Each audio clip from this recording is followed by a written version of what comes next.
Within the last 15 minutes, Hurricane Idalia made landfall in Keaton Beach, that's in Taylor County. We interrupt your regular programming for WFT's special coverage on Hurricane Idalia. Good morning, I'm Chris Will. Thank you for joining us. Idalia has now made landfall as a Category 3 storm, but let's get straight to Daniela Rudolph with the latest track. Daniela? Thanks, Chris. So you heard it from us that Idalia has officially made landfall at Keaton Beach as a Category 3 hurricane. Now, if you were with us a little bit earlier, you would have seen that she was originally a Category 4. However, it's been dropped down to a 3, so that's really great to see. However, it's not a breath of fresh air as there still is very, very fast and high-speed winds at 120 miles per hour. A lot of hazards coming. I'm going to touch on them in just a second. As the storm is making its way more inland, it's going to drop to a Category 2, but again, it is going to bring a lot of hazards. It's going to make its way through Georgia to the Carolinas and then dissipate in the ocean, hopefully toward the end of the week. Now, there are those tropical alerts. Today is really the day that you want to be weather aware and be ready to go. So looking at this red area, that's what we're really going to be focusing on. That is our hurricane warning area. And then in this orange area, we have a tropical storm warning, which again, you need to still be on very high alert and be ready to go. Make sure that you follow your county's emergency managers, their orders, so that you can keep yourselves and your loved ones safe. We can get through this together. Don't be scared, be prepared. Something else that is really, really important, if you can turn to your screen right now, you're going to see this storm surge warning and watch along the Gulf Coast of Florida. These are going to be really, really dangerous too, because the National Hurricane Center has said that the surge is going to be between 12 to 16 feet. So it's going to be really high, life-threatening, and very dangerous. So please keep up to date with your county's emergency management to keep yourselves and your family safe. Now, looking at the storm on the radar, we can just see how big it is and how much rainfall it's going to be bringing across the state of Florida, Georgia, and into the Carolinas. But if you're staying with me here in Gainesville, waiting out the storm, please shelter in place. Don't attempt to leave your house. There are many, many resources available to you. Again, check with your county's emergency manager.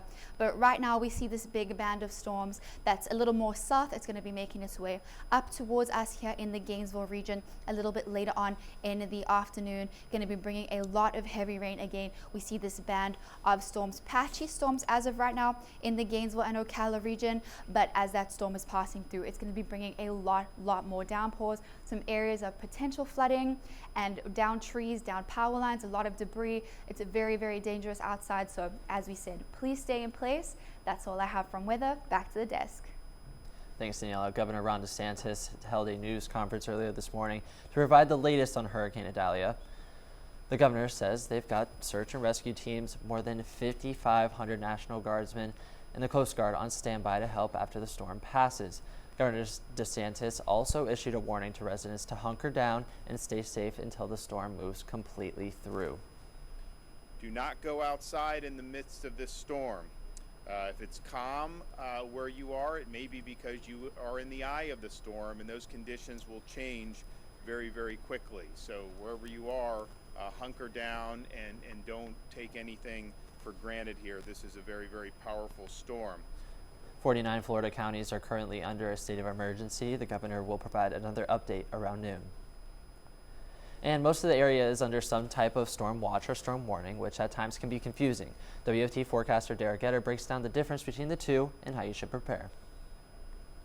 We have a tornado watch in effect until 11 o'clock tonight, and that encompasses Central Florida, North Florida, all the way up most parts of the east coast of Georgia, up to the southern parts of the Carolinas. Now, tornadoes are very possible when we have that natural spin with a strong storm, especially a Category 4 hurricane like Idalia. Here's what it looks like on real time on our radar. You can see that spin happening right now.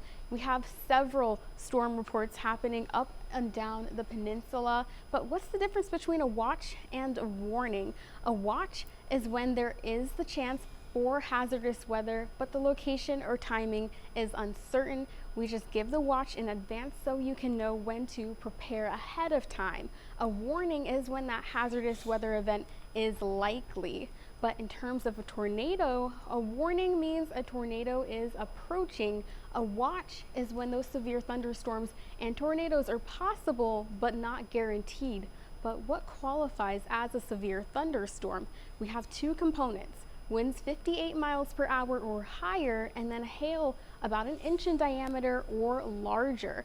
Continue to stick with WUFT for your Idalia updates. Thank you, Dara. Thousands of customers across north central Florida are losing power due to Hurricane Idalia. Here are some of the numbers according to Clay Electric at the last check. Nearly 6,000 customers are without power in Alachua County. In Columbia counties, there's been a massive jump of nearly 6,500 power outages. In Marion County, the lights are out for almost 1,200 customers. As Hurricane Idalia continues to get closer to landfall, we continue to monitor the impacts. For the latest updates on Hurricane Idalia and more, visit WFT.org and our social platforms. Thank you for watching this WFT Hurricane Idalia update. We now return you to your regular programming.